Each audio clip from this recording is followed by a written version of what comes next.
श्री गणेशाय नमः।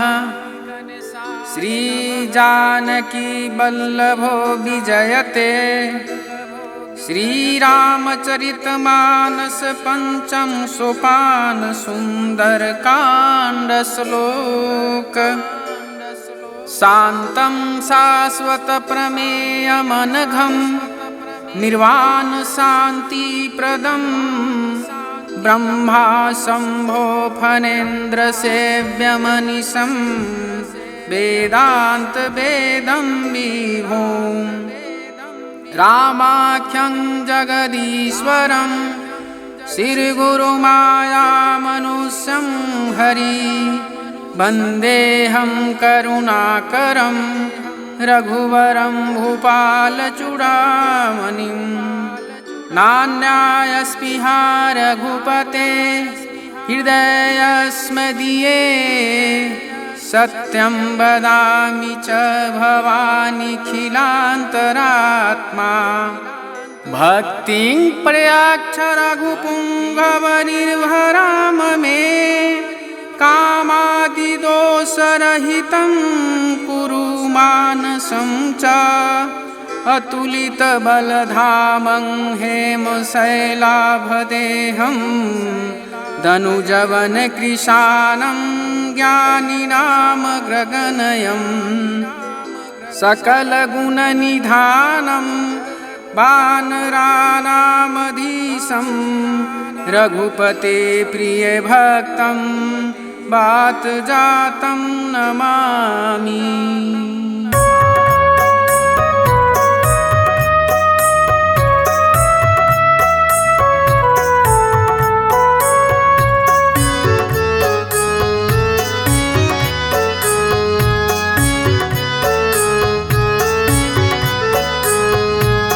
मंगल भवनय मंगलहारी द्रवहु सुदशरथ अजीर बिहारी। जामवंत के बचन सुहाए सुनि हनुमंत हृदय अति भाए। तब लगी मोहि परिखेहु तुम भाई सही दुख कंद मूल फल खाई। जब लगी आवो सीता ही देखी होयहु काज मोहि हर्ष बिसेखी। यह कही नाई सबनी कहु माथा चले हरषि धरी रघुनाथा। सिंधु तीर एक भूधर सुंदर कौतुक कूदी चढ़े ताऊ पर। बार बार रघुबीर सम्हारी तर के उपवन तनय बल भारी।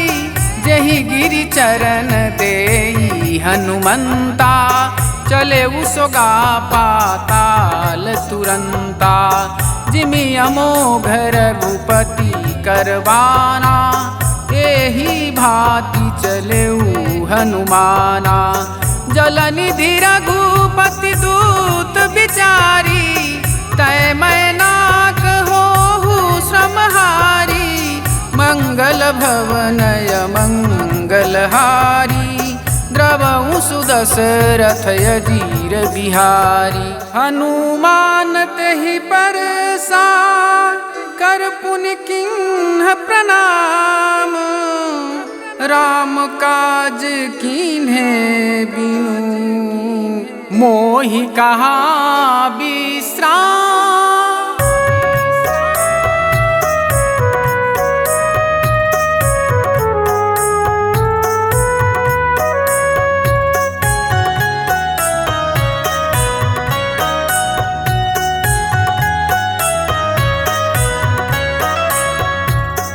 मंगल भवनय मंगलहारी द्रवहु सुदशरथ अजीर बिहारी। जात पवन सुत देवन देखा जान चहु बल बुद्धि विसेखा। सुरसा नाम यहिन के माता पठैनि आई कहीं तेहि बाता। आज सुरन मोह दिन यहारा सुन सुनत बचन कह पवन कुमारा। राम काज करि फिर मैं आवो, सीता कई सुधि प्रभु ही सुनावो। तब तब बदन पैठी हूँ आई, सत्य कहूँ मोह जानत माई। कवन हूँ जतन दे नहीं जाना, ग्रससी न मोहि कहूँ हनुमाना। जो जन भरते ही बदन पसारा, कपि तनु किन्न दुगुन विस्तारा। सोरह जो जन मुख तेहि छयऊ, तुरत पवन सुत 32 भयऊ। जस जस सुरसा बदन बढ़ावा, तासु दून कपि रूप दिखावा। सत जो जन तेहि आनन कीन्हा, अति लघु रूप पवन सुत लीन्हा। बदन पैठी पुनि बाहिर आवा, मांगा विदाता ही सुरनावा। मोहि सुरन जेहि लागी पठावा, बुद्धि बल मरम तोर मैं पावा। मंगल भवन मंगल हारी, द्रवहु सुदशरथ अजीर बिहारी। राम काज सब करिहु, तुम बल बुद्धि निधान। आशीष देई गई सो, हरसि चलेऊ हनुमान।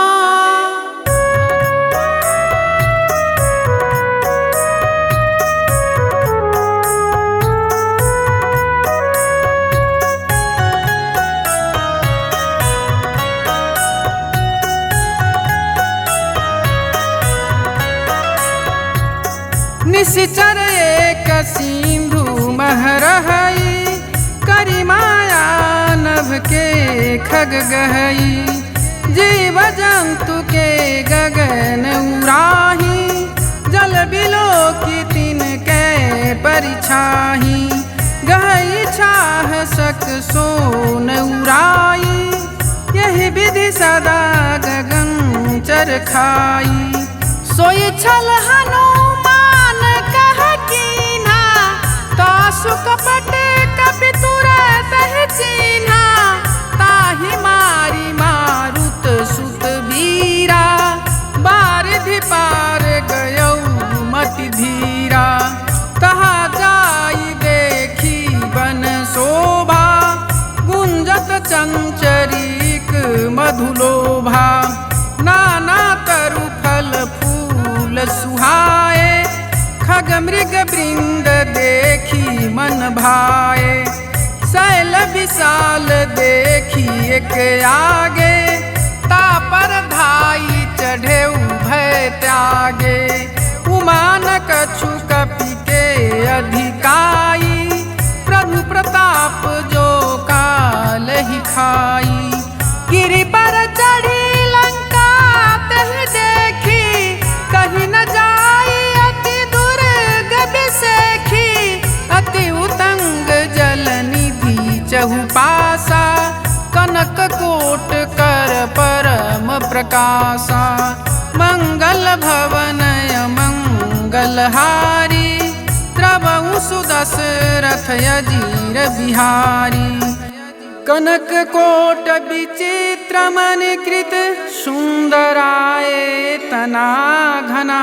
चौहट हट सुबाठ बीथी, चारों पुर बहु विधि बना। गजबाज खच्चर निकर पदचर, रथ बरूथनि को गनय। बहुरूप निशिचर जूथ, अति बल सेन बरनत नहीं बनय। बन बाग उपवन बाटिका, शरकूप वापी सोहहि। नर नाग सुर गंधर्व कन्या, रूप मुनि मन मोहहि। कहुमाल देह विशाल शैल, समान अति बल गर्जहि।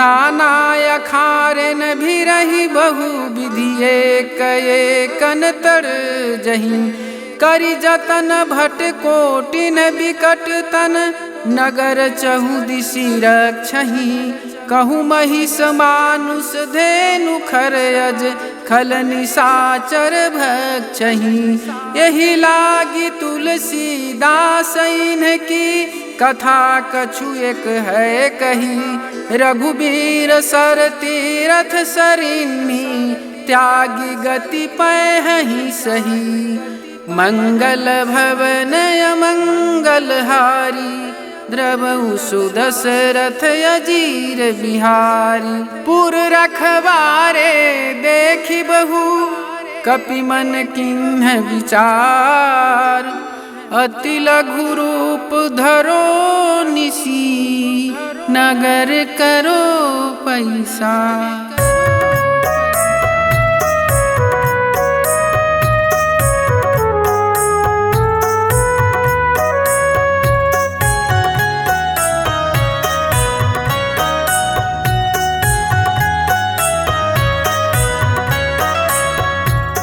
मंगल भवन मंगल हारी द्रवहु सुदशरथ अजीर बिहारी मसक समान रूप कपिधारी लंका ही चले सुमिरी नरहरि नाम लंकनीय कनिशिचरी सो कह चले सी मोहिनींदरी जाने ही नहीं सठ मोड़ा मोर यहार जहाँ लगी चोरा मुठिका एक महाकपिहानी रुधिर बमत धरनी धनमानी पुनि संहारी उठी सोलंका जोरी पानी कर विनय सशंका जब रावण ही ब्रह्म बर दीना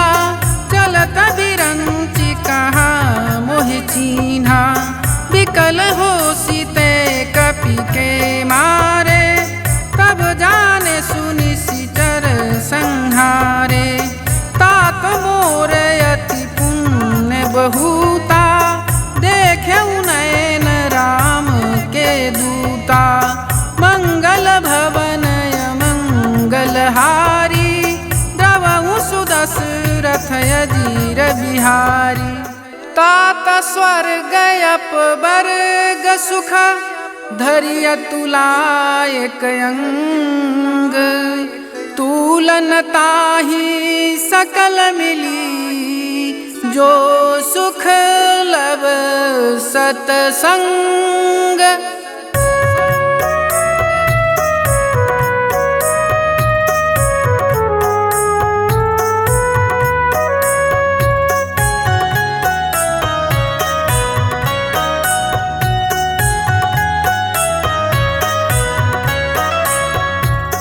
मंगल भवन मंगल हारी द्रवहु सुदशरथ अजीर बिहारी प्रविशि नगर की जे सब काजा हृदय राखी कौशलपुर राजा गरल सुधारी पुकरहि मिताई गोपद सिंधु अनल शीतलाई गरुर समेरु रेणु समताही राम कृपा करि चित बाजाही अति लघु रूप धरेउ हनुमाना पैठा नगर सुमिरी भगवाना मंदिर मंदिर प्रति कर शोधा देख जहाँ तहाँ अगणित जोधा गयउ दशानन मंदिर माही अति विचित्र कहीं जात सुनाही शयन किए देखा कपिते ही मंदिर महु न दीखी बैदेही भवन एक पुनि दीख सुहावा हरि मंदिर तहाँ भिन्न बनावा मंगल भवन मंगल हारी द्रवहु सुदशरथ अजीर बिहारी। रामायुध अंकित गृह शोभा बरनी न जाई, नव तुलसी का वृंद तहाँ देखी हरस कपिरा।